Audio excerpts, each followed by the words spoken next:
قد قال النبی صلی اللہ تبارک و تعالی علیہ وسلم آیت المنافق ثلاث اذا حدث کذب واذا وعد اخلف واذا اؤتمن خان صدق رسول اللہ وصدق حبیب اللہ علیہ الصلاۃ والسلام۔ سرور کائنات، فخر موجودات، تاجدار انبیاء، امام الہدیٰ، سید المرسلین، رحمت للعالمین، احمد مجتبی محمد مصطفیٰ صلی اللہ تبارک و تعالی علیہ وسلم کی بارگاہ میں ہدیہ درود پیش فرمائے۔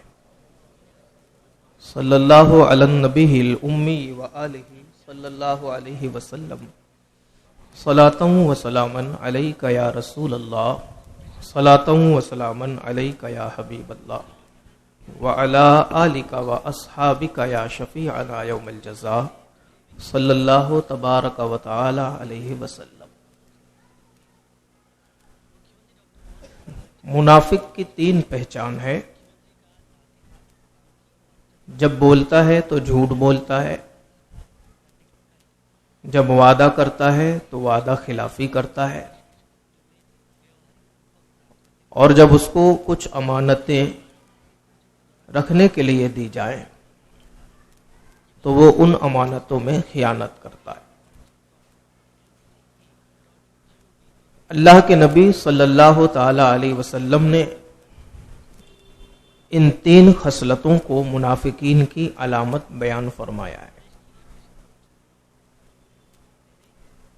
آپ ہمیشہ سنتے ہیں منافقین منافقین منافقین،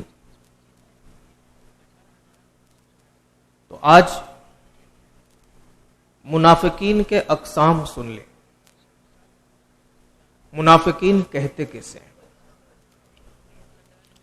منافقین دو طرح کے ہوتے ہیں، ایک ہوتا ہے نفاق فی الاعتقاد، اور ایک ہوتا ہے نفاق فی الاعمال۔ یعنی منافق ایک اعتقادی طور پر ہوتے ہیں اور ایک منافق وہ عملی طور پر ہوتے ہیں۔ منافق اعتقادی کس کو کہتے ہیں؟ منافق اعتقادی اعتقاد کے لحاظ سے منافق اس شخص کو کہتے ہیں جو زبان سے اللہ رب العزت کی ربوبیت کا اقرار کرے، رسول پاک کی رسالت کا اقرار کرے، قرآن پاک کے حق کتاب ہونے کا اقرار کرے، لیکن دل میں اس کے برخلاف عقیدہ رکھے، اللہ رب نہیں ہے، رسول پاک رسول نہیں ہے، اور قرآن کریم یہ حق کتاب نہیں بلکہ قصہ اور کہانی کی کتاب ہے۔ تو جب دل میں اس طرح کا عقیدہ ہو اور زبان سے اسلام ظاہر کرے، اس کو کہتے ہیں نفاق فی الاعتقاد۔ یعنی ایسا شخص عقیدے کے لحاظ سے منافق ہے، اسلام میں اس کو کافر کہا گیا، اسلام میں اس کو مشرک کہا گیا، اسلام میں اس کو مرتد کہا گیا۔ اور آپ نے بارہا سنا ہوگا کہ سرکار کائنات صلی اللہ علیہ وسلم نے، میں نے بھی بتایا، خطبہ دینے کے بعد مسجد پہ ممبر شریف پہ کھڑے ہو کر کے آپ نے ارشاد فرمایا، یا فلاں اخرج فإنک منافق او کما قال، اے فلاں کھڑے ہو باہر نکل جا کیونکہ تو منافق ہے، اے فلاں کھڑے ہو مسجد کے باہر نکل جا کیونکہ تو منافق ہے، اے فلاں کھڑے ہو جا باہر چلے جا کیونکہ تو منافق ہے۔ تو یہ وہی منافق تھے جو منافق فی الاعتقاد تھے، یعنی زبان سے تو اسلام ظاہر کرتے تھے لیکن دل میں اللہ تبارک و تعالیٰ کے خلاف عقیدہ رکھتے تھے، زبان سے رسول کی رسالت کا اقرار کرتے تھے لیکن دل میں رسول پاک کی رسالت کا انکار کرتے تھے، زبان سے قرآن کریم کے حق کتاب ہونے کا اقرار کرتے تھے لیکن دل سے قرآن کریم کو مسخرہ اور قرآن کریم کو ہنسی مذاق کی چیز سمجھتے تھے۔ اس کو کہتے ہیں نفاق فی الاعتقاد۔ اور ایسا شخص دائرہ اسلام سے خارج ہوتا ہے۔ قرآن کریم میں جہاں پر بھی زیادہ تر جگہ نفاق کی اور منافق کی بات کی ہے، وہاں پر اسی طرح کے لوگ بیان کیے گئے ہیں اور انہی کو مراد لیا گیا ہے۔ جیسے سورہ منافقون ہے، اذا جاءک المنافقون قالوا نشهد انک لرسول اللہ واللہ یعلم انک لرسول واللہ یشہد ان المنافقین لکاذبون۔ منافقین سرکار کے پاس آئے اور کیا کہے؟ ہم جانتے ہیں کہ آپ اللہ کے رسول ہیں، صرف زبان سے کہہ رہے تھے۔ تو اللہ نے کیا حکم فرمایا؟ اے محبوب، واللہ یشہد، اللہ خود گواہی دیتا ہے کہ تم رسول ہو لیکن ان کے دل میں نفاق ہے۔ یہ وہی منافق تھے جو زبان سے تو اسلام ظاہر کرتے تھے لیکن دل میں ان کے نفاق بھرا ہوا۔ اب دوسری قسم ہوتی ہے نفاق فی الاعمال، عملی طور پر جو منافق۔ اب عملی طور پر منافق کون ہوتا ہے؟ عملی طور پر منافق وہ ہوتا ہے جو دوسروں کو نماز پڑھنے کا حکم دے، خود نماز نہ پڑھے، جو دوسروں کو سچ بولنے کا حکم دے، خود سچ نہ بولے، جو دوسروں کو نیکی کا حکم دے، خود نیکی نہ کرے، جو دوسروں کو جھوٹ سے باز رکھنے کی کوشش کرے، خود باز نہ رہے،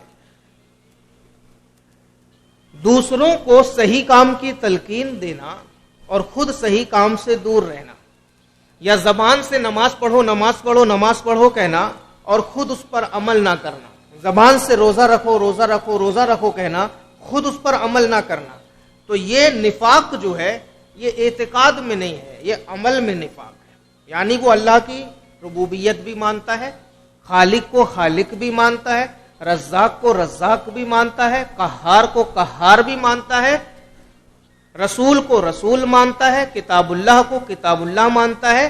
اس میں گڑبڑی کہاں ہے؟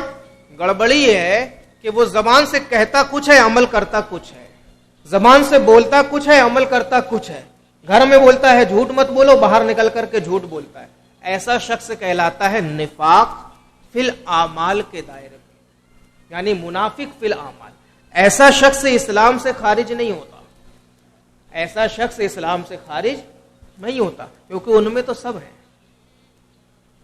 سب ہیں، دل میں کچھ ہے زبان پہ کچھ ہے، دل میں کچھ ہے زبان پہ کچھ ہے، کرتے کچھ ہے بولتے کچھ ہے، جو بولتے ہیں وہ کرتے نہیں، جو کرتے ہیں وہ بولتے نہیں۔ تو ایسا شخص حرام کام کرنے کی وجہ سے، گناہ کبیرہ کا مرتکب ہونے کی وجہ سے، ناجائز اور حرام کام کرنے کی وجہ سے اللہ تبارک و تعالیٰ کے غضب کا اور نارے جہنم کا مستحق ہوتا ہے، لیکن وہ اسلام سے خارج نہیں ہوتا، کیونکہ دل میں بھی زبان سے بھی رب کی ربوبیت کا، رسول کے رسالت کا، قرآن پاک کے حق ہونے کا اقرار کرتا ہے، اور اسی اقرار کو ہم اسلام سے تعبیر کرتے ہیں۔ اور پہلی قسم جو تھی وہ زبان سے تو اقرار کرتے تھے، دل سے انکار کرتے تھے، اور جب دل سے انکار کر دیا تو پھر زبان کے اقرار کا کوئی ٹھکانہ نہ رہا، اس لیے ان کو منافق فی الاعتقاد کہتے ہیں۔ وہ اسلام سے خارج ہے اور یہ گناہ گار ہے لیکن اسلام سے خارج نہیں۔ سرکار نے فرمایا منافق کی 3 پہچان ہے۔ آیت المنافق ثلاث، اذا حدث کذب، جب بھی بولے جھوٹ بولے، جب بھی بولے جھوٹ بولے۔ جھوٹ کیا ہے؟ لعنت اللہ علی الکاذبین، جھوٹ بولنے والوں پر اللہ کی لعنت ہے، جھوٹ بولنے والے پر رسول اللہ کی طرف سے پھٹکار ہے، جھوٹ بولنے والوں پر فرشتوں کی طرف سے لعنتیں ہیں، جھوٹ بولنے والوں پر مسلمانوں کی طرف سے لعنتیں ہیں۔ یہ جھوٹ ہے، اور یہ پہچان کس کی ہے؟ منافق کی۔ لیکن آج وہ پہچان لوگوں نے بدلنے کی کوشش کر، منافق کی پہچان کو مسلمانوں نے اپنا لیا اور یہ کہا کہ جب بولو جھوٹ بولو، تجارت کرو تو جھوٹ بولو، خرید و فروخت کرو تو جھوٹ بولو، فون پر بات کرو تو جھوٹ بولو، اسکول جاؤ تو گھر پہ جھوٹ بولو، اسکول جاؤ تو ٹیچر سے جھوٹ بولو، تجارت کرو تو جھوٹ بولو، کام کرو تو جھوٹ بولو، مسجد آؤ تو جھوٹ بولو، قرض دار کا فون آئے تو جھوٹ بولو، قرض خواہ کا فون آئے تو جھوٹ بولو۔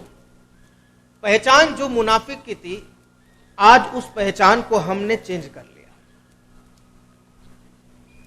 اور یہ ساری پہچان منافق کی دوسری قسموں میں ہے۔ منافق فی الاعمال، منافق فی الاعتقاد نہیں تو ایسے ہر جھوٹ بولنے والا خارج ہو جائے گا، سمجھ رہے ہیں؟ اعتقاد الگ ہے اور اعمال الگ ہے. اسی لیے علماء آپ غور کرو تو اعتقاد پر زیادہ توجہ دیتے ہیں. تو بعض لوگ اعتراض کرتے ہیں کہ مولانا لوگ جب سنی وہابی اور رافضی قادیانی عیسائی یہودی کرتے رہتے ہیں. ارے جب ایمان ہی نہیں ہے تو تمہاری نماز بیکار، جب ایمان ہی نہیں ہے تو تمہارا روزہ بیکار، جب ایمان ہی نہیں ہے تو لاکھ سچائی بولتے رہو تمہاری سچائی بیکار، جب ایمان ہی نہیں ہے تمہارے صدقات بیکار، جب ایمان ہی نہیں ہے تمہارے خیرات بیکار، جب ایمان ہی نہیں ہے تمہارا سب کچھ بیکار. اور سب کچھ کو کارآمد بنانے کے لیے ایمان ضروری ہے. کیونکہ آج آپ غور کرو تو بہت سارے وہ ہیں جو کلمہ نہیں پڑھتے لیکن ہزار لوگوں کو افطار پارٹی دیتے ہیں. بہت سارے وہ لوگ ہیں جو کلمہ نہیں پڑھتے لیکن کئی بیواؤں کی یتیموں کی مدد کرتے ہیں. بہت سارے وہ لوگ ہیں جو کلمہ نہیں پڑھتے لیکن یتیم لڑکیوں کی شادی کروا دیتے ہیں. تو کیا ان کو یہ کام فائدہ دے گا؟ دے گا، صرف دنیا میں. مرنے کے بعد اگر کام میں فائدہ چاہیے تو ایمان ہونا ضروری ہے، اسلام ہونا ضروری ہے. اسی لیے ہمارے علماء کرام اعتقاد پر، عقیدے پر زیادہ توجہ دیتے ہیں. اور جو ڈھلمل والے ہوتے ہیں وہ نماز پر زیادہ توجہ دیتے ہیں، وہ روزے پہ زیادہ توجہ دیتے ہیں، وہ حج پہ زیادہ توجہ دیتے ہیں. اور حج کا مدار، نماز کی قبولیت کا مدار، روزے کی قبولیت کا مدار، زکوٰۃ کی قبولیت کا مدار، صدقات کی قبولیت کا مدار، ہر نیک کام کی قبولیت کا مدار وہ ایمان ہے. ایمان نہیں ہے تو کچھ قبول نہیں، اور ایمان ہے تو سب کچھ قبول ہے. اسی لیے مذہب اہل سنت و جماعت میں جو سب سے بنیادی چیز ہے وہ اعتقاد ہے. عقیدہ بچاؤ، باقی تمام چیز اس کے بعد خود بخود صحیح ہو جائیں گی. اور عقیدہ درست نہیں ہے تو سب کا سب بیکار ہے. اسی لیے ہمارے بزرگوں نے عقیدے کی حفاظت کی زیادہ کوشش کی ہے. تو اذا حدث کذب، جب بھی بولے جھوٹ بولے. علامت منافق کی تھی، مسلمانوں نے اپنا لیا. اب سچ بولنا کس کو کہتے ہیں؟ یعنی یہ تو منافق کی پہچان ہوئی، اس کے برعکس مسلمان کی پہچان کیا؟ جب بھی بولے سچ بولے. یہ تو نتیجہ نکلا. بھائی کفر کرنے والا جہنم میں جائے گا تو اس کا برعکس کیا نکلا؟ جو ایمان پر رہے گا جنت میں جائے گا. اسی طرح سے جو جھوٹ بولے وہ منافق ہے تو اس کا برعکس کیا نکلا؟ جو سچ بولے وہ مسلمان ہے. اب مسلمان کس کو کہتے ہیں؟ اللہ کے تابع فرمان جو زندگی گزارتے وہ مسلمان ہے. سچ بولنے کا ثواب کتنا ہے، سچ بولنے کا کتنا اللہ کی بارگاہ میں عطیہ ہے، اس کو سمجھیں گے اگر آپ تو آپ غزوہ تبوک میں چلے گئے. 3 صحابی ایسے تھے جن میں سر فہرست کعب بن مالک رضی اللہ تعالی عنہ تھے. یہ 3 صحابی غزوہ تبوک میں جنگ کے لیے نہیں گئے. سرکار نے فرمایا تھا سارے صحابہ جو لڑنے کے لائق ہیں، بوڑھے، کمزور، بچے، عورتوں، ان کو چھوڑ کر کے وہ سب کے سب جائیں گے. 3 لوگ نہیں گئے. اسی جنگ کو غزوہ اسرا بھی کہتے ہیں. جنگ تبوک کا دوسرا نام غزوہ اسرا. اسرا یعنی سختی. یعنی یہ جنگ اتنی سختی میں مسلمانوں نے لڑی ہے کہ جو میں اکثر بتاتا تھا ایک کھجور کو 10 لوگ کھاتے تھے اور پھر پانی پیتے تھے. یہی جنگ ہے، جنگ اسرا. پانی نہیں تھا، کپڑا نہیں تھا، ہتھیار نہیں تھے، کھانے کی کوئی چیز نہیں تھی اور مہینوں کا سفر تھا. ایسے وقت میں یہ جنگ لڑی گئی جس کا نام تھا غزوہ تبوک. تبوک جگہ کا نام ہے اور اس کی سختی، دشواری کو دیکھ کر کے اس کا دوسرا نام دیا گیا غزوہ اسرا، یعنی سختی کا جنگ، سختی کا غزوہ، سختی کی جنگ، سختی کی لڑائی. وہ 3 صحابہ نہیں گئے. 3 مہینے کے تقریباً بعد سرکار مدینہ شریف واپس آئے. سرکار نے سب کو بلایا اور ایک آپ کی عادت کریمہ تھی، جب بھی باہر سے مدینہ شریف تشریف لاتے تو پہلے مسجد نبوی میں 2 رکعت نماز پڑھتے، تھوڑی دیر آپ بیٹھتے، لوگوں کی خبرگیری کرتے اور اس کے بعد آپ اپنے گھر تشریف لے جاتے. سرکار تشریف لائے، مسجد نبوی میں بیٹھے. صحابہ کو پتہ چلا جو تھے سب آنے لگے. حضرت کعب بن مالک بھی آئے. سرکار نے ان سے کچھ نہیں کہا. وہ سمجھ گئے کہ سرکار ناراض ہے. وقت گزرتا رہا، سوشل بائیکاٹ کر دیا گیا. اس کی دلیل وہیں سے ہے کہ جو دین کی بات نہ مانے اس کا سوشل بائیکاٹ کیا جائے. 1 مہینہ 2 مہینہ کافی وقت گزر گیا، نہ تو ان سے کوئی بات کرتا، نہ تو ان کے ساتھ کوئی کھانا کھاتا، نہ تو ان سے کوئی تیمارداری کی باتیں کرتا، نہ کوئی ان کے گھر جاتا، نہ وہ کسی کے گھر جا سکتے تھے۔ کافی وقت گزر گیا، اس کے بعد وہ اللہ کے نبی صلی اللہ علیہ وسلم کی بارگاہ میں حاضر ہوتے ہیں اور آ کر کے عرض کرتے ہیں، یا رسول اللہ، بہت سارے لوگوں نے بہانہ بنایا، بہانہ تو میں بھی بنا سکتا ہوں، لیکن میں آپ سے جھوٹ نہیں بولوں گا، میں آپ سے سچ بولوں گا۔ یا رسول اللہ، میں ٹالا مٹولی میں اس جنگ میں شریک نہ ہو سکا۔ ٹالا مٹولی کیا؟ تو عرض کیا، یا رسول اللہ، میرے پاس گھوڑا بہت تیز رفتار تھا، تو میں سوچا کہ صحابہ اکرام چلے گئے ہیں، میں 1-2 دن بعد بھی نکلوں گا تو ان کو پار کر لوں گا۔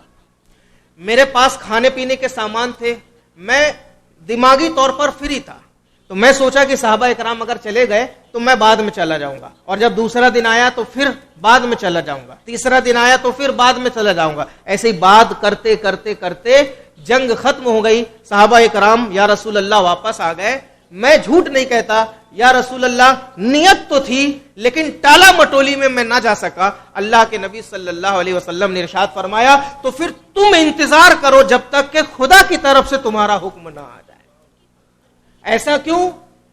کیونکہ سرکار نے فرمایا تم نے سچ بولا ہے، تم نے جھوٹ نہیں بولا، اور جو جھوٹ بولیں گے ان کا حشر تو جو ہوگا، تم نے سچ کہا ہے، اس لیے عنقریب اللہ تمہاری توبہ کو قبول فرما لے گا۔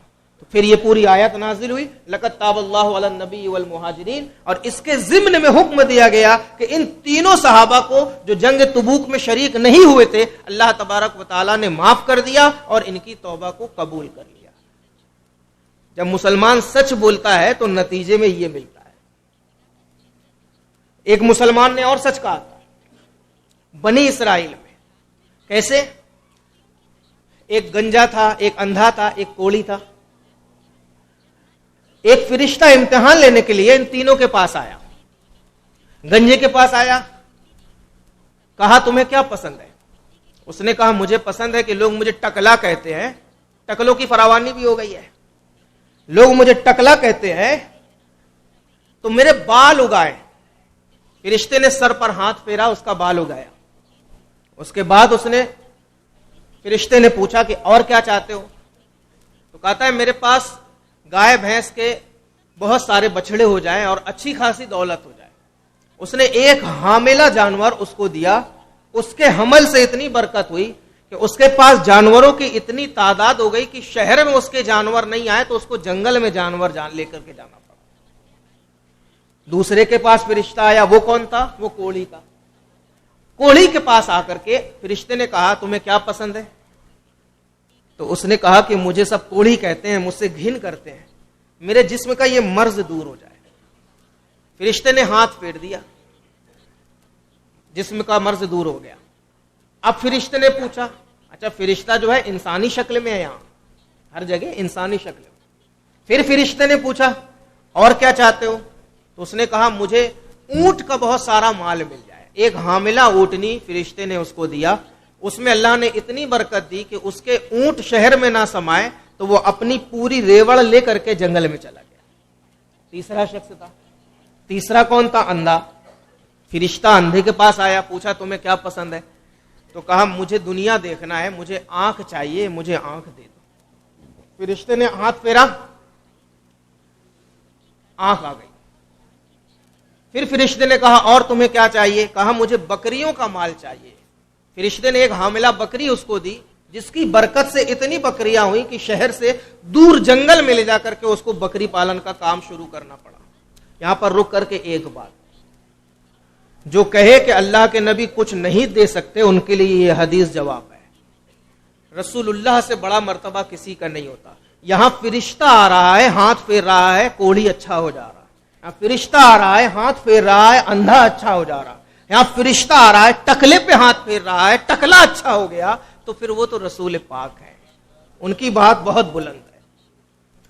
اب جب یہ تینوں کا مال خوب پھول گیا، یہ لوگوں کے پاس دولت کی بڑی فراوانی ہو گئی، اب وہی فرشتہ بعد میں پھر آیا ان کا امتحان لینے، اسی شکل میں جس شکل میں پہلے آیا تھا۔ پہلے کہاں آیا؟ ٹکلے کے پاس۔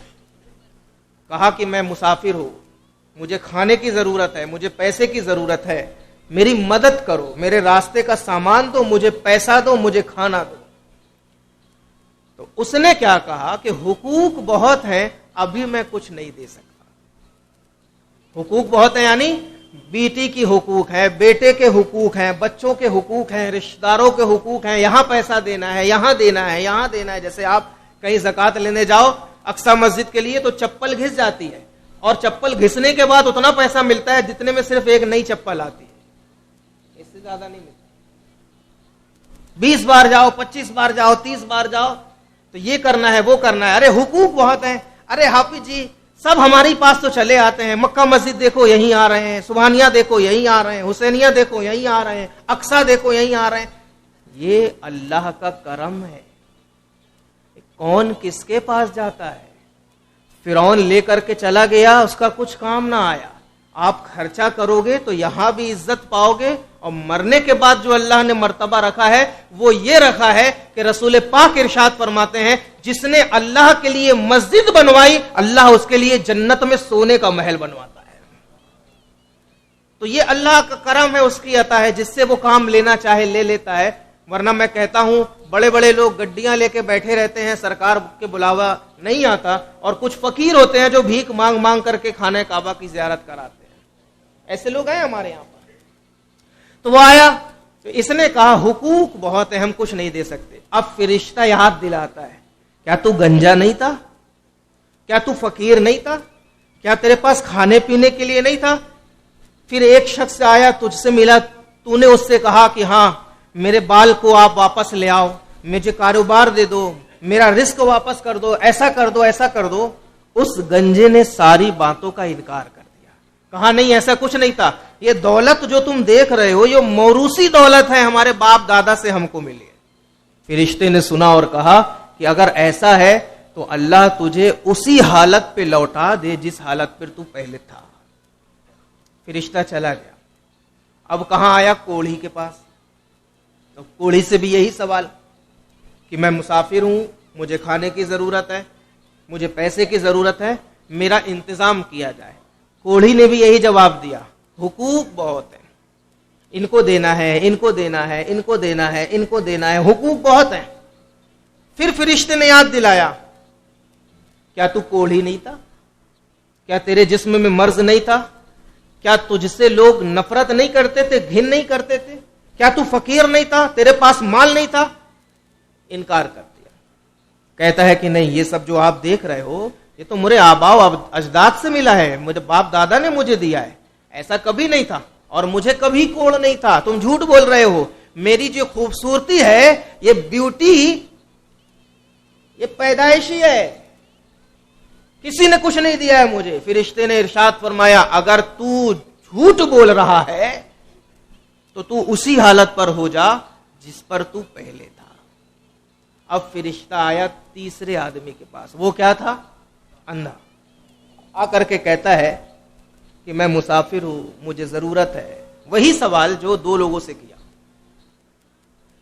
اس اندھے نے کہا کہ ہاں آپ صحیح کہہ رہے ہو، میں اندھا تھا، میرے پاس کچھ نہیں تھا. پھر کسی سے میری ملاقات ہوئی، اس نے میرے لیے دعا کی، ایک حاملہ بکری دی، جس کی برکتوں سے آج دیکھو جو کچھ دکھ رہا ہے یہ سب اسی کی برکتیں ہیں. میں اندھا تھا، میں یتیم تھا، میں غریب تھا، میں مسکین تھا، سب کچھ تھا. تم سچ کہہ رہے ہو اور یہ سب اللہ کا دیا ہوا ہے. جو کچھ چاہتے ہو، جتنا چاہتے ہو لے جاؤ، جو چاہتے ہو چھوڑ دو، ہمیں کسی طرح کی تکلیف نہیں ہوگی. وہ فرشتہ کہتا ہے کہ تم اپنے امتحان میں کامیاب ہو گئے. تم نے سچ کہا، مجھے تمہارے پیسے کی، تمہارے جانور کی ضرورت نہیں ہے. تم نے سچ کہا، اس لیے اللہ تمہیں اور برکت عطا فرمائے. اور ان دونوں کی جو ساری چیزیں تھی فرشتے نے چھین لیا، اور وہ پچھلی حالت میں اسی طرح سے ہو گئے جیسے پہلے تھے. جب مسلمان بولے تو سچ بولے، اور سچ کی برکتیں یہ ہے کہ اللہ تبارک و تعالیٰ اس کے رزق میں بھی برکت دیتا ہے، کاروبار میں بھی برکت دیتا ہے، نان و نقش میں بھی برکت دیتا ہے، اس کی صورت میں برکت دیتا ہے، خوبصورتی میں برکت دیتا ہے، اس کی زبان میں برکت دیتا ہے، اور ایسی برکت دیتا ہے کہ کوئی سورہ فاتحہ پڑھ کر کے بھی دم کر دے تو مرتا ہوا انسان کھڑا ہو جاتا ہے. سچائی کی برکتیں ہیں نا. آج شفا نہیں مل رہی ہے تو اس میں کمی ہے، جس سے پھکوایا جا رہا ہے وہ گڑبڑ ہے، جس سے پھکوایا جا رہا ہے وہ گڑبڑ ہے، الا ماشاء اللہ۔ اب نصیب میں شفا نہیں ہے تو کوئی بھی پھوکے، شفا ملنی نہیں ہے۔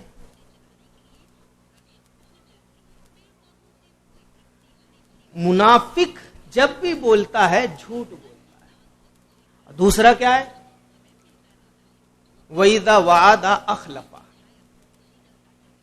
اچھا، یہاں پر آپ جو ہے سرکار غوث اعظم رضی اللہ تعالی عنہ کے واقعے کو بھی لا سکتے کہ جب آپ نے اشرفیوں کی تھیلی کے بارے میں جھوٹ نہیں کہا،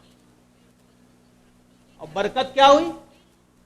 برکت یہ ہوئی کہ جو چوروں کا راجا تھا، ڈاکوؤں کا بادشاہ تھا، وہ آیا تو غوث اعظم کے جملے اس کے سینے کو چیر کر کے اس طرح سے زخم بنا دیے، اور اس کو کہنا پڑا کہ اے اللہ، جب یہ بچہ اپنی ماں سے اتنا ڈرتا ہے تو تو نے تو ہمیں پیدا کیا، ہمیں تجھ سے ڈرنے کا کتنا حق ہے۔ اور سچ بولنے کا نتیجہ کیا نکلا؟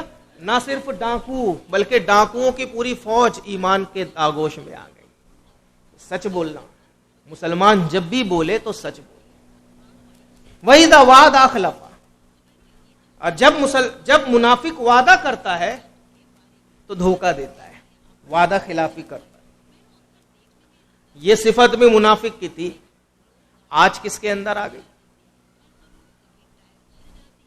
ڈیفینیٹلی ہمارے اندر۔ غور کر لو آپ، صبح 8 بجے ملتے ہیں، صبح ہوتی ہے 10 بجے، کل چلتے ہیں، کل ہوتا ہے 4 دن بعد، فلانے آدمی کی مدد کرنے چلنا ہے، چلتے ہیں 1 ہفتے بعد۔ یہ وعدہ خلافی ہے۔ وعدہ وفائی کس کو کہتے ہیں؟ حضرت اسماعیل علیہ السلام، ایک شخص نے آپ سے وعدہ کیا کہ سرکار یہاں پر رہیے، میں آپ سے کل ملوں گا۔ 1 دن نہیں آیا، 2 دن نہیں آیا، 3 دن نہیں آیا، 4 دن نہیں آیا، 10 دن نہیں آیا، 20 دن نہیں آیا، 21 دن نہیں آیا، 22 دن نہیں آیا، اور جب 22ویں دن آیا تو حضرت اسماعیل علیہ السلام اسی جگہ پر موجود۔ وعدہ وفائی اللہ کے نبی ہیں، مسلمانوں کے امام ہیں، نبیوں کے امام ہیں، 22 دن کے بعد آپ اسی جگہ پر ملے۔ تو مسلمان وہ ہے جو وعدہ وفائی کرتا ہے، اور منافق وہ ہے جو وعدہ خلافی کرتا ہے، اور اللہ تعالیٰ وعدہ خلافی کرنے والوں کو پسند نہیں کرتا۔ وَأَوْفُوا بِالْعَهْدِ إِنَّ الْعَهْدَ كَانَ مَسْئُولًا۔ وعدے کو پورا کرو کیونکہ تمہارے وعدہ سے سوال کیا جائے گا حشر کے دن۔ حضرت غوث پاک رضی اللہ تعالی عنہ ارشاد فرماتے ہیں، میں جنگلوں میں عبادت کر رہا تھا، ایک شخص آیا، مجھ سے کہا کہ حضور آپ یہیں بیٹھیے، آپ سے کل ملوں گا۔ 1 سال تک نہیں آیا۔ جب 1 سال بعد آیا تو میں اسی جگہ پر بیٹھا تھا، پھر وعدہ کیا کہ آپ یہیں بیٹھیے، میں کل آؤں گا، پھر 1 سال نہیں آیا۔ 1 سال بعد آیا تو میں اسی جگہ پر بیٹھا تھا، پھر وعدہ کیا کہ میں کل آؤں گا، آپ یہیں ملیے، 1 سال تک نہیں آیا۔ 1 سال بعد آیا، میں اسی جگہ پر بیٹھا تھا، اور بعد میں ارشاد فرمایا کہ جب وہ گئے تو پتہ چلا یہ کوئی عام شخص نہیں، حضرت خضر ہے۔ وعدہ وفائی۔ خضر بھی امتحان لیتے ہیں غوث پاک کا۔ یہ امتحان تو ہے کہ تم کو اللہ نے امام الاولیاء بنایا، ولایت کے عظیم منصب پر فائز کیا، عبد القادر جیسے تمہارے استاد حماد نے دھکا دے کر کے تمہارا امتحان لیا تھا، میں یہاں بیٹھا کر کے تمہارا امتحان لوں گا اور دیکھوں گا کہ تم امتحان میں ثابت قدم ہوتے ہو کہ نہیں، کیونکہ اللہ نے ارشاد فرمایا وعدہ وفائی کرنا مسلمانوں کا کام ہے، وعدہ خلافی کرنا منافقوں کا کام ہے، اور تم تو مسلمانوں کے پیشوا ہونا، اس لیے تمہارا امتحان لو۔ مسلمان وہ ہے جو وعدے کو پورا کرتا ہے، اور یہ تو نبی ہے۔ نبیوں سے جن چیزوں کی نسبت ہو جاتی ہے نا، وہ بھی اپنے وعدے کو پورا کرتے ہیں۔ کیسے؟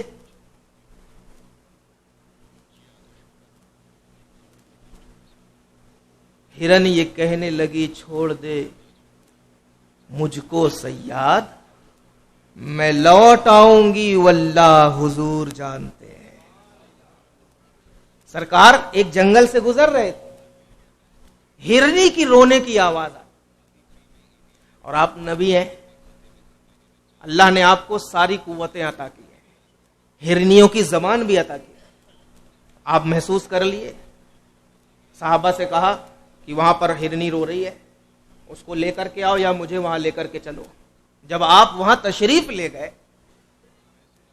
تو ہرنی کا شکاریوں نے جال میں شکار کر کے باندھ کے رکھا تھا, اس کے پیر کو, اس کے ہاتھ کو, وہ کہیں جا نہیں سکتی.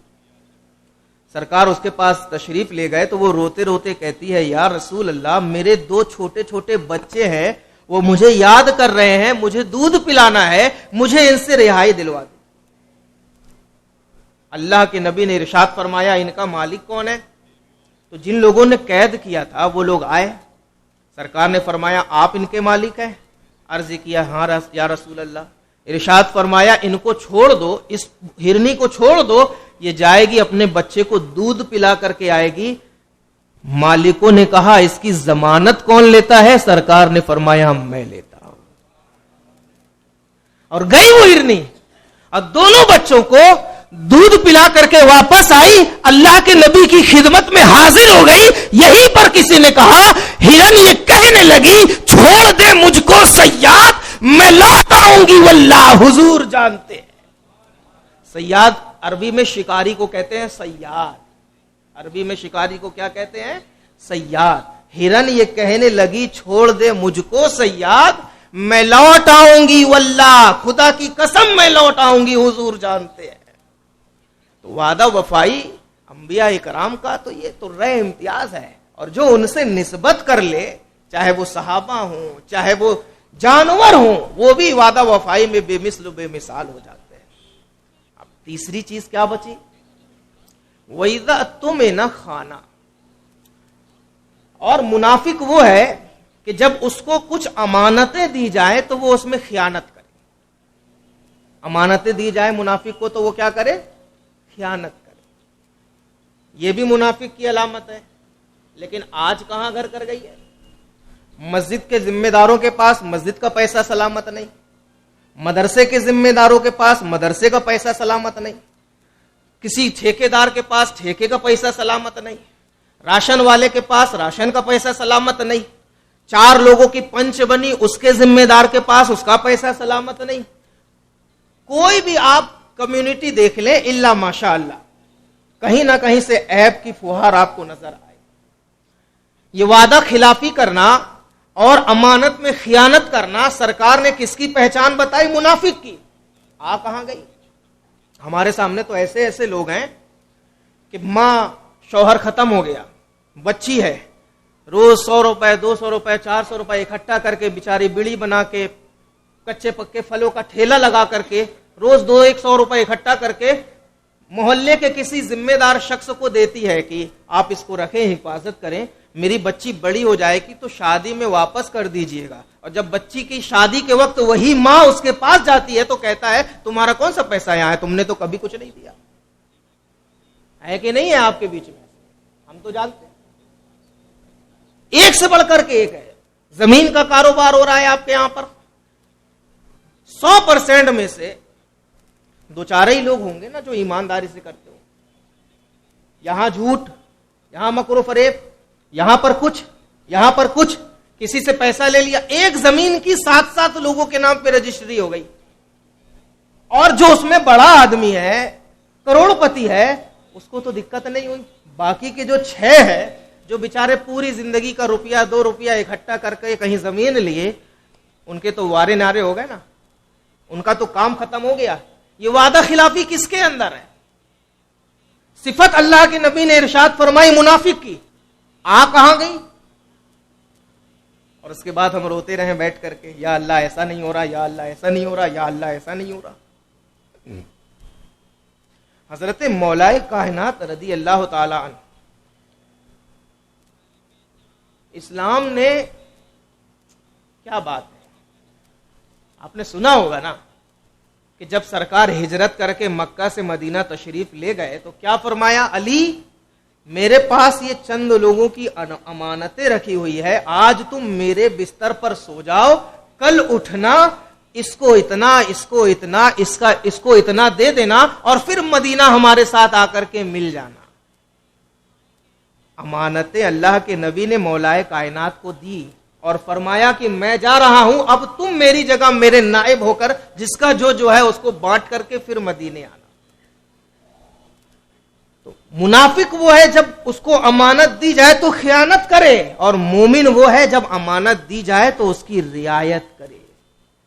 اور یہاں پر مولائے کائنات بزرگوں نے فرمایا کہ مولائے کائنات روز سوتے تھے تو ٹینشن میں سوتے تھے کہ کہیں آج آخری دن نہ ہو, صبح ہوتی ہے کہ نہیں ہوتی, لیکن آج جب سوئے تو بے فکر ہو کر کے سوئے کہ کچھ بھی ہو جائے آج رات تو موت نہیں آنی ہے, کیونکہ اللہ کے نبی نے فرمایا علی کل ان سے ملنا, اتنا دے کر مدینہ چلے آنا, اور کل ہونے کے لیے آج کی رات گزرنا ضروری ہے, اس لیے کل اگر علی کو موت آتی ہے آ سکتی ہے, آج کی رات نہیں آ سکتی, کیونکہ اللہ کے نبی کبھی جھوٹ نہیں بولتے.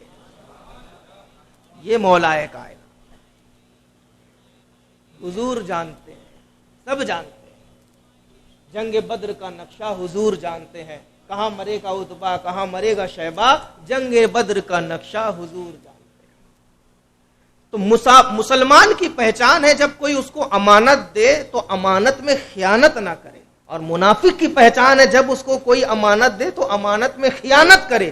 اور امانت میں خیانت جو منافق کی پہچان تھی وہ آج ہم لوگوں نے اپنا لی ہے, اور جو مسلمانوں کی پہچان تھی وہ خدا جانے کہاں چلی گئی ہے, اور جس کے ثمرات میں نتیجہ یہ نکل رہا ہے کہ ہمارے گھر میں بے فکری کی روزی نہیں ہے, ہمارے گھر میں آپ دیکھو نحوستوں کی طاریت ہے, ہمارے گھر میں آپ دیکھو رحمتوں کے فرشتوں کا نزول نہیں ہے, ہمارے گھر میں اللہ رسول کا کوئی ذکر کرنے والا نہیں ہے, ہمارے رسول میں نیک بندوں کا کوئی صالحیت کے ساتھ ذکر کرنے والا نہیں ہے, ہمارے گھروں میں کوئی قرآن پاک پڑھنے والا نہیں ہے, ہمارے گھروں میں کوئی نمازیں پڑھنے والا نہیں ہے, ہمارے گھروں میں کوئی ٹوپی لگانے والا نہیں ہے, ہمارے گھروں میں کوئی اچھی باتیں کرنے والا نہیں ہے. اور جب ہمارے گھروں میں یہ سب کام نہیں ہوگا تو شیطانوں کا ہی تو ڈیرا رہے گا. جس گھر میں خدا کا ذکر نہ ہو اس گھر میں شیطان کا ڈیرا نہیں رہے گا تو پھر کس کا ڈیرا؟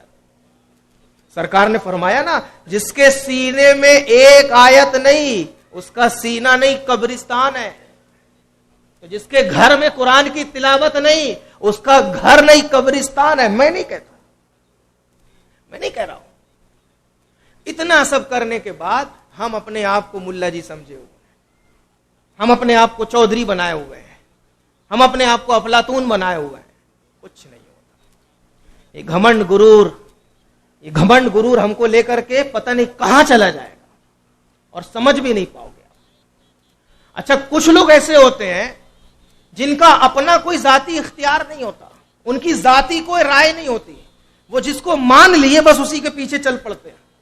عقل اللہ نے دیا ہے, سمجھنے کی توفیق نہیں ہے کہ سمجھ لے صحیح کیا ہے غلط کیا ہے. جس کو مان لیے اسی کے پیچھے ہو گئے. اب وہ غلط چل رہا ہے تو لبیک, صحیح چل رہا ہے تو لبیک, یہ بھی غلط ہے. اللہ نے تم کو شعور دیا ہے نا, ایسے امام کے پیچھے نماز ہوگی, ایسے امام کے پیچھے نماز ہوگی اور ایسے کے پیچھے نہیں ہوگی. اب جب شعور دیا ہے اور بتا دیا کہ اس کے پیچھے نہیں ہوگی, اسی کے پیچھے نماز پڑھو گے تو نماز نہ ہونے کا ذمہ دار کون؟ آپ, کیونکہ اللہ نے آپ کو عقل دیا ہے. سمجھو, اپنے دماغ کو لگاؤ. حضرت مولائے کائنات رضی اللہ تعالی عنہ کی ایک زرہ چوری چلی گئی. زرہ سمجھتے ہیں؟ وہ چوری چلی گئی. آپ عراق آئے, کوفہ آئے, تو کوفہ میں ایک یہودی کے پاس وہ زرہ نکلی. دیکھو سچ بولنے کا اسلام میں کیا بلند مرتبہ ہے, اور سچ بولنے کے ثمرات کیسے ظاہر ہوتے ہیں اچھائی کی شکل میں. ایک یہودی, اس یہودی کے پاس وہ زرہ کوفہ میں ملی. اب یہودی کے پاس جب وہ زرہ ملی تو کوفہ کے جو قاضی تھے, قاضی شریح, مولائے کائنات نے ان کے پاس جا کر کے ان سے کہا کہ یہ یہودی کے پاس میری زرہ ہے, اس سے کہو کہ مجھے میری زرہ واپس کر دے. بہت توجہ سے سنیے گا, آخری بات. تو قاضی شریح جو تھے انہوں نے کہا, امیر المومنین آپ کے پاس کوئی گواہ ہے؟ آپ کے پاس کوئی گواہ ہے؟ دیکھو یہ اسلامی سلطنت کا امیر ہے, امیر المومنین مولائے کائنات, اور ایک دوسرے شہر عراق میں گئے تو قاضی کا جو حکم ہوتا ہے وہ اس کے لیے بھی نافذ ہوگا, اور جیسے عام مجرم کھڑے ہوتے ہیں ایسے ہی صحابہ اکرام کا بھی دستور تھا، جب کہیں جاتے تھے اور کوئی کیس چلتا تھا تو عام صحابہ عام آدمی کی طرح آپ کھڑے ہوتے تھے. یہ امیر المومنین مولا کائنات. یہودی کہتا ہے کہ میری ہے یہ زرہ اور میرے قبضے میں ہونا ہی اس بات کی دلیل ہے کہ یہ میری ہے. مولا کائنات کہتے ہیں کہ نہیں یہ میری ہے. تو قاضی جو ہوتے ہیں وہاں کے انہوں نے کہا کہ امیر المومنین آپ کے پاس کوئی گواہی ہے؟ تو ارشاد فرماتے ہیں ہاں ہے، ایک صحابی ہیں اور ان کے ساتھ میرا بیٹا حسن ہے، دو گواہ ہیں. تو قاضی صاحب کیا کہتے ہیں؟ بیٹے کی گواہی باپ کے حق میں قبول نہیں ہوتی. بیٹے کی گواہی باپ کے حق میں قبول نہیں ہوتی. اور آپ کی گواہی کا نصاب اب ادھورا رہ گیا کیونکہ دو گواہ ہونے چاہیے. ایک بیٹا آپ کا حسن ہے، اس کو گواہی سے نکال دیا، اور دوسرا جو گواہ ہے سنگل گواہی نہیں قبول کی جائے گی اس کی. یہ سب یہودی دیکھ رہا تھا. اس نے رو کر کے چلا کر کے تڑپ کر کے کہا کہ جس مذہب کا نظام اتنا بہترین ہے کہ بغیر گواہی کے اس کی خود کی چیز اس کو نہ لوٹائی جائے، میں ایسے مذہب میں داخل ہوتا ہوں اور مولا تمہارے نام پر تمہارے ہاتھ میں پڑھتا ہوں اشہد ان لا الہ الا اللہ واشہد ان محمد عبدہ ورسولہ. سچ بولنے کا، سچ بولنے کا. اور ہمارے یہاں کیا چلتا ہے؟ ہم اگر مکھ منتری ہیں تو سارے چمچے چمچمارے سب ہمارے اندر. ہمارے پاس اگر بڑی پوسٹ ہے تو کالا بھی ہمارا، گورا بھی ہمارا. ہمارے گھر کا بچہ جو ہے زنا کرے اس کے لیے حلال، اور دوسرے کا بچہ اگر کرے تو اس کے لیے قانون. کسی لڑکی کو جا کر کے رات میں 12 بجے جلا دو تو اس کے لیے جائز، اور وہی کام اگر کوئی دوسرے مذہب اور طبقے کا کر دے تو ان کو جیل کی سلاخیں. کسی کے گھر میں جا کر کے جھنڈا لگاؤ تو تمہارے لیے جائز، اور وہی کام اگر کوئی دوسرا کرنے لگے تو وہ گنہگار. یہ جھوٹ اور مکاری کی دیواریں زیادہ دن تک نہیں چلتی. اسلام کی فطرت میں قدرت نے لچک دی ہے، اتنا ہی یہ ابھرے گا جتنا کہ دبا دو گے. استغفر اللہ ربی من کل ذنب واتوب الیہ. اللہ تبارک و تعالی ہم سبھی کو سچ بولنے، سچ کے ساتھ رہنے اور سچ پر قائم رہنے کی توفیق عطا فرمائے. استغفر اللہ ربی من کل ذنب واتوب الیہ. سنت